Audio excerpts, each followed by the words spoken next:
Welcome to the deep dive. We've got the stack of predictions, the insider takes, everything on the upcoming Crown Jewel event. Our job today, break it all down for you. We're not just reading off matches. We're digging into why the experts are predicting what they are.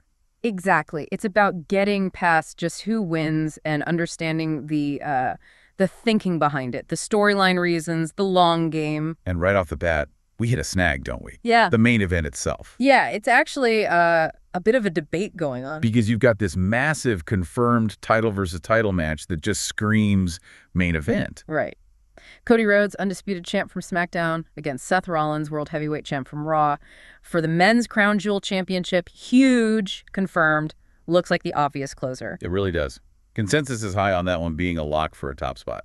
But then you look at some of the chatter, and there's heavy speculation that maybe, just maybe, the Australian street fight could sneak into that final slot. Roman Reigns versus Bronson Reed. That's the one. Okay, hang on. Why?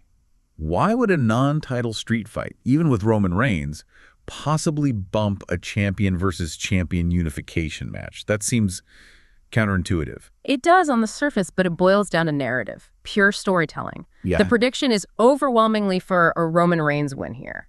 Decisive. Okay. He's the guy, right? The tribal chief story is the story. And apparently, he needs this win, this dominant showing heading into Survivor Series.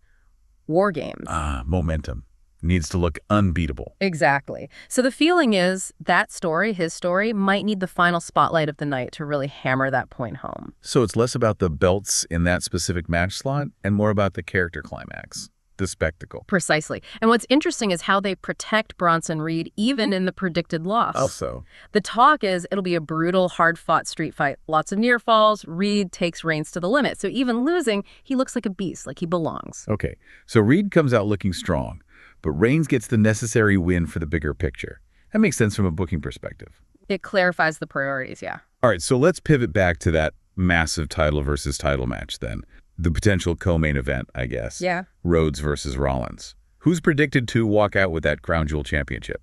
The consensus we're seeing leans towards Seth Rollins. Seth Rollins defeats Cody Rhodes. Wow, okay. Rollins gets the win, but isn't that risky for Cody? He's been built up as this incredibly resilient top babyface. It is a risk, definitely, and the reports acknowledge that. That's why how it happens is crucial. Meaning? It can't be a clean loss for Cody, absolutely not. The prediction specifically points towards outside interference or some kind of major distraction. So Rollins wins, but Cody is protected. He doesn't really lose-lose. Exactly. Keeps his momentum, keeps the audience behind him. He's the victim of circumstance, not beaten straight up. Right. And the bigger picture there, why give Rollins the win? Title balance seems to be the key. Yeah. Elevates Rollins again, puts more shine on that Raw World Heavyweight title, maybe equals things out a bit between the brands after Cody's dominant run. Okay, balancing the scales. Makes sense strategically leading towards the end of the year. Yeah, it's an investment in both main titles, both brands. Got it. So for the men's titles, momentum, protection, parity. Does that logic carry over to the women's side? We've got the Women's Crown Jewel Championship match. Stephanie Vaquer from Raw versus Tiffany Stratton from SmackDown. It does carry over, but maybe with more emphasis on stability this time. Stability, how so? The prediction is pretty strong. Stephanie Vaquer retains her title. Really? Even with Stratton being such a hot act, huge potential. Why keep it on Vaquer? Well, the thinking seems to be that Vaquer is the sort of fresher champion on the main roster scene. Her reign needs building. Needs legitimacy. Right. A loss here could really undercut her whole run before it gets going. Keeping the title on her gives the reign weight. And Stratton, a loss doesn't hurt her as much long term. That seems to be the read. Her star power is undeniable. Her time will absolutely come. But maybe this specific moment is more about building Vaquer's credibility as champion.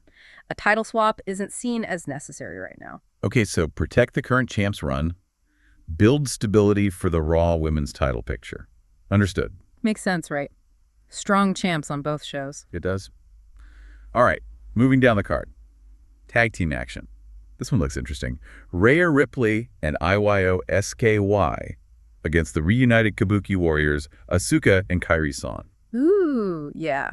The prediction here is a win for Ripley and SKY. Okay, rationale. It seems purely about narrative continuation, or maybe call it conflict incubation. Conflict incubation. I like that. Explain. Well, Ripley and SKY, there's that underlying tension, right? The strained partnership. A win here lets that storyline breathe and escalate. They have to succeed together before they can properly implode. Pretty much. The win is like the necessary setup for their eventual big blow-up down the line. They cooperate just enough to win, which probably makes the tension even worse, leading to that final break. Gotcha. Keep the drama simmering. Makes sense. Okay, one more big one. The veteran clash. John Cena versus AJ Styles. Yeah, this one has a very strong consensus. Pretty much everyone agrees John Cena gets the victory. Just based on star power. Yeah. Or is there more to it? Styles is no slouch. It feels like it's less about current storylines or momentum and more about legacy.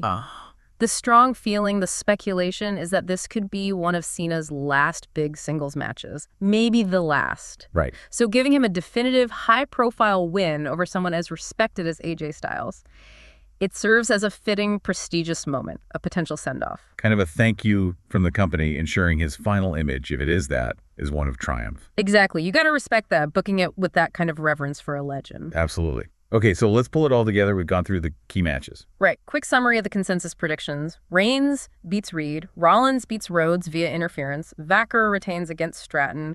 Ripley and SKY beat the Kabuki Warriors. And Cena defeats Styles. So, looking at all that, Right. What's the big takeaway for you, the listener? It seems pretty clear from our deep dive that these predictions aren't just about who's hot right now. Not at all. It's about narrative necessity, isn't it? Who needs the win for the story they're telling over the next few months, or even longer term? Yeah, we saw different kinds, right? Reigns needing momentum, Rollins needing title parity, Vaquer needing stability for her reign. And Cena needing that legacy moment, Ripley and SKY needing the win to fuel future conflict. It's all booking science, really. These matches aren't just isolated fights. They're like chapters in a bigger book. Checkpoints. Perfectly put. Where does the story go next? That's always the question driving these things. So keep that in mind when you're watching Crown Jewel. Look for the story mechanics behind the results. Definitely. Which actually leads us to the big question for you.